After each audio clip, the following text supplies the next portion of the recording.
और कितनों का सिलेक्शन होगा? 12 लोगों का सिलेक्शन होगा। सिलेक्शन कैसे किया जाएगा, यहीं होगा क्या? सिलेक्शन ट्रायल होगी पहले, उसके बाद ट्रायल बेस पे सिलेक्शन होगा। जैसा भी परफॉर्म करता है जो भी, उस बेस पे सिलेक्शन है। फिर 12 लड़कियां सेलेक्ट होंगी, उनको किट प्रोवाइड करेंगे। फिर हम लोग 3 तारीख को सुबह 10 बजे का बोला है, ट्रेन है, तो जोधपुर होते हुए भावनगर के लिए रवाना होंगे। मेरे पिताजी एसडीएम ऑफिस में 4th क्लास सर्वेंट थे, और बैकग्राउंड में हम 5 बहनें हैं। और मेरे से सबसे बड़ी वाली जो बहन है वो क्रिकेट खेलती थी, तो उन्होंने मुझे स्पोर्ट्स के लिए सपोर्ट करा। उसके अलावा तो हमारा फैमिली बैकग्राउंड में कोई स्पोर्ट्स से रहा नहीं है, सिर्फ मैं ही हूँ जो स्पोर्ट्स को मैंने आगे बढ़ाया है अभी। एक्चुअली मैं LNIP चली गई थी NIS के डिप्लोमा के लिए, मैंने NIS करा हुआ है। तो वहाँ से मैंने ऑल इंडिया यूनिवर्सिटी खेला था, उसमें 3rd प्लेस हम लोगों का लगा था। उसके बाद कोरोना के टाइम में जब ये फॉर्म निकले थे तो मैंने इसके लिए अप्लाई करा था। उस बेस पे ट्रायल हुआ था, उसके बाद मेडिकल और पूरा प्रोसेस हुआ, उस बेस पे मेरा सिलेक्शन हुआ है उसमें। हमारे साथ कमलेश तड़ागी है, जो राजस्थान के ही रहने वाले हैं और भारत के लिए इंटरनेशनल बास्केटबॉल खेल चुके हैं, और अभी फ़िलहाल सब इंस्पेक्टर के तौर पर भीलवाड़ा में इनकी ड्यूटी भी लगी हुई है। बाड़मेर पहुँचे हैं, इनसे बातचीत करेंगे कि कब इनकी बास्केटबॉल में शुरुआत हुई थी और कैसे रुचि बढ़ी, और फिर इंटरनेशनल भी खेले, उनके बारे में बातचीत भी करेंगे। कब पहुँचे आप बाड़मेर? पहले तो आपका स्वागत है बाड़मेर में। Thank you. बाड़मेर हम कल सुबह पहुँचे थे 6 बजे। कल सुबह 6 बजे। तो क्या आपके आगामी और मैच है इसकी प्रैक्टिस के लिए या? हाँ, ये सीनियर नेशनल का कैंप चल रहा है। अभी हम लोग भावनगर जाएंगे। अभी यहाँ कैंप चल रहा है, सिलेक्शन ट्रायल 28 को बोली है, तो जैसी ट्रायल होगी उसके बाद टीम डिक्लेयर होगी, फिर हम भावनगर के लिए निकलेंगे। तो कितनी लड़कियां हैं यहाँ के? अभी 17 लड़कियाँ टोटल आई हैं। 17 आई हाँ। है। और कितनों का सिलेक्शन होगा? 12 लोगों का सिलेक्शन होगा। सिलेक्शन कैसे किया जाएगा, यहीं होगा क्या? सिलेक्शन ट्रायल होगी पहले, उसके बाद ट्रायल बेस पे सिलेक्शन होगा। जैसा भी परफॉर्म करता है जो भी, उस बेस पे सिलेक्शन है। फिर 12 लड़कियां सेलेक्ट होंगी, उनको किट प्रोवाइड करेंगे। फिर हम लोग 3 तारीख को सुबह 10 बजे का बोला है, ट्रेन है, तो जोधपुर होते हुए भावनगर के लिए रवाना होंगे। अच्छा, तो फिर पहले आपके बारे में बातचीत कर लेते हैं। आपने कब खेलना शुरू किया था? मैं 2008 से बास्केटबॉल खेल रही हूँ। 2008 से? हाँ जी। कहाँ रहते थे, कहाँ पढ़ाई करते थे? मैं अजमेर की रहने वाली हूँ। वहीं पे मैंने स्टडी करी है पूरा कॉलेज तक अपना, और वहीं पे मैंने खेलना स्टार्ट करा था। जब अजमेर में ही, तो कैसे रुचि आई बास्केटबॉल में, कैसे खेलना शुरू किया?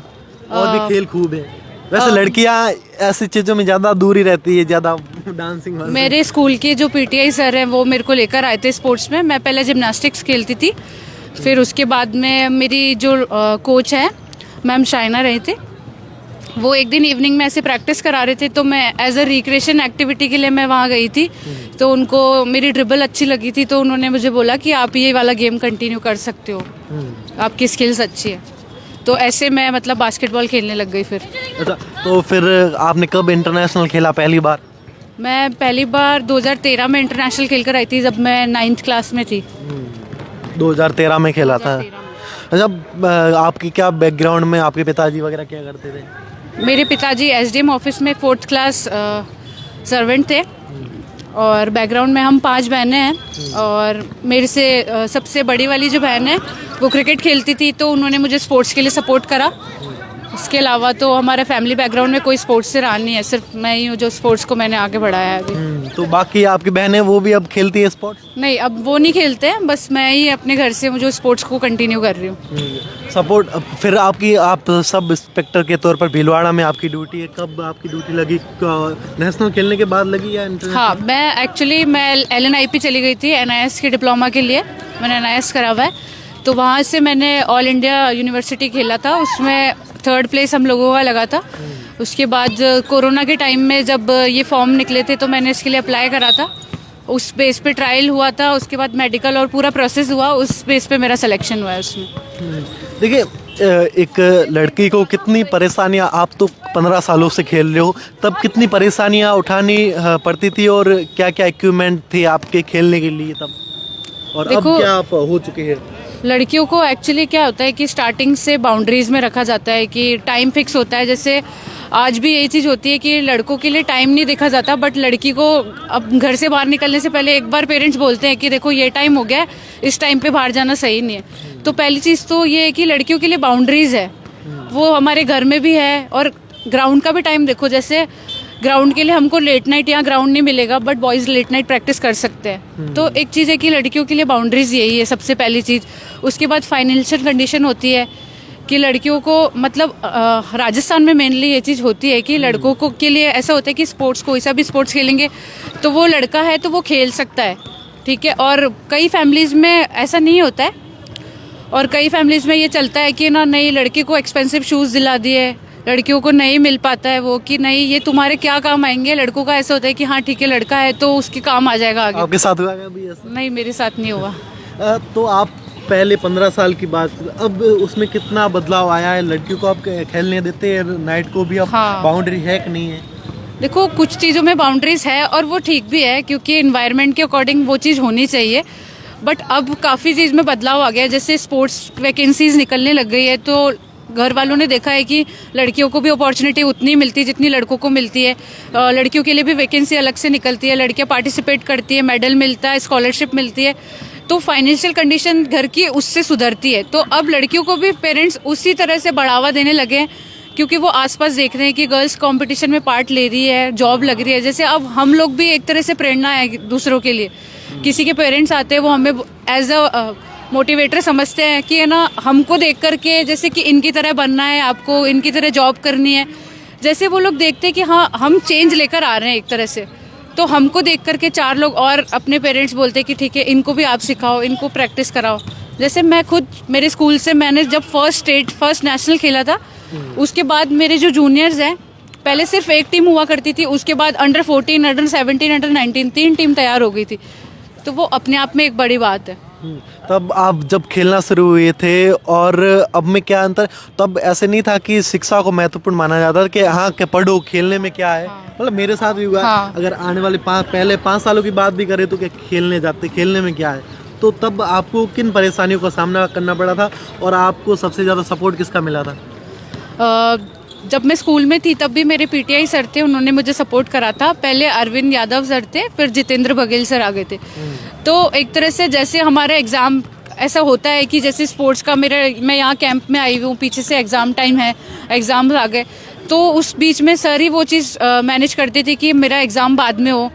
जैसे जब मैं इंडिया खेल कर आई थी उसके थोड़े टाइम बाद ही मेरा फाइनल एग्ज़ाम्स थे, तो वो सर ने मैनेज करा। जैसे मैं घर पहुँची उसके अगले दिन ही मेरा एग्ज़ाम था, तो वो चीज़ सर ने मैनेज करी कि ठीक है एग्ज़ाम में बैठ जाना, जितना कर पाए उतना कर लेना।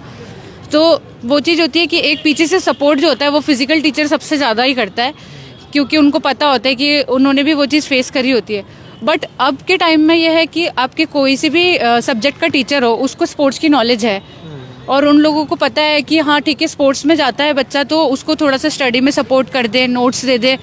पहले के टाइम में ये चीज़ नहीं होती थी, अब के टाइम में ये चीज़ है कि अब सारे टीचर जो हैं उन लोगों को भी थोड़ा सा अवेयर हो गए हैं इस चीज़ से कि इनको थोड़ा सा एक्स्ट्रा सपोर्ट की ज़रूरत होती है, तो एक्स्ट्रा सपोर्ट मिलता है आजकल। आपको सबसे ज़्यादा किसका सपोर्ट मिला? भले आपके परिवार की बात करो या टीचर की बात करो या सरकार की बात करो। देखो सरकार से तो मैं अभी गवर्नमेंट जॉब में ही हूँ, बट मैं कहना चाहूँगी कि जब मुझे उस टाइम ज़रूरत थी तब मुझे गवर्नमेंट से सपोर्ट नहीं मिला था। मेरे पेरेंट्स और मेरे स्कूल से मैं इंडिया खेलने गई थी तब से लेकर के अभी तक मेरे स्कूल, कॉलेज और घर से हमेशा सपोर्ट मिला है। मैं मतलब स्कॉलरशिप पे थी कॉलेज में, तो मुझे फुल स्कॉलरशिप थी मेरे कॉलेज में। मैं सोफिया कॉलेज की स्टूडेंट हूँ, तो मैं कॉलेज में फुल स्कॉलरशिप पे थी। मेरे कॉलेज से मुझे फुल स्कॉलरशिप मिली है और स्कूल में भी मेरे को स्कॉलरशिप मिलती रहती थी। तो अब आप उन लड़कियों के लिए क्या कहना चाहोगे जो अब खेलती है, अब तैयारी करती है? जैसे हमारे बाड़मेर की भी खूब लड़कियां हैं और राजस्थान पूरे में होगी, तो उनके लिए क्या संदेश देना चाहोगे? मैं कहना चाहूँगी कि चेंज आपको खुद को लाना पड़ेगा। जैसे हम 1 साल 2 साल खेलते हैं तो हम ये नहीं सोच सकते कि हमको हायर अचीवमेंट मिल सकता है, मतलब मिलना चाहिए।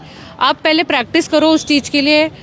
आप जब तक प्रैक्टिस नहीं करोगे, जब तक इम्प्रूव नहीं लाओगे उस चीज़ में, आप खुद में ऐसा होना चाहिए कि आप मिरर के आगे खड़े हो, आप खुद को देख कर के कह सकते हो कि मेरे अंदर कमी क्या है।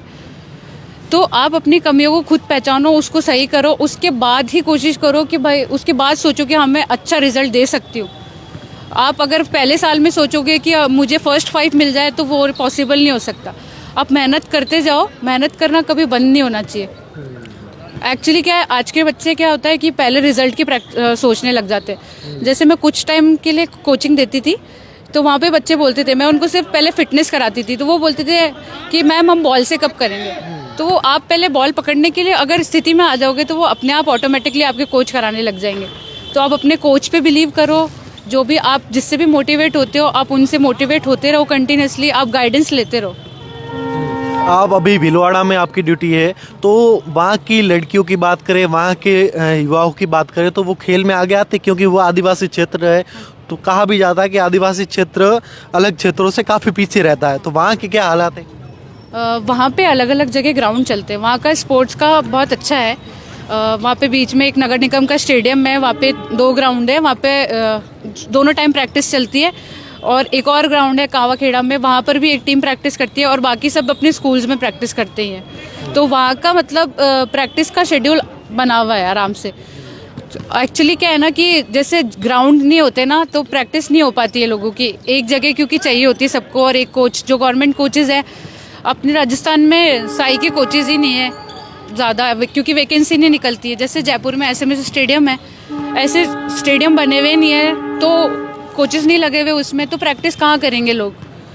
तो अपने हर स्कूल में अलग अलग कोच नहीं होते लगे हुए, मोस्टली में नहीं होते, क्योंकि हर स्कूल में अलग अलग गेम होता है, उसको उस अकॉर्डिंग प्रैक्टिस होती है।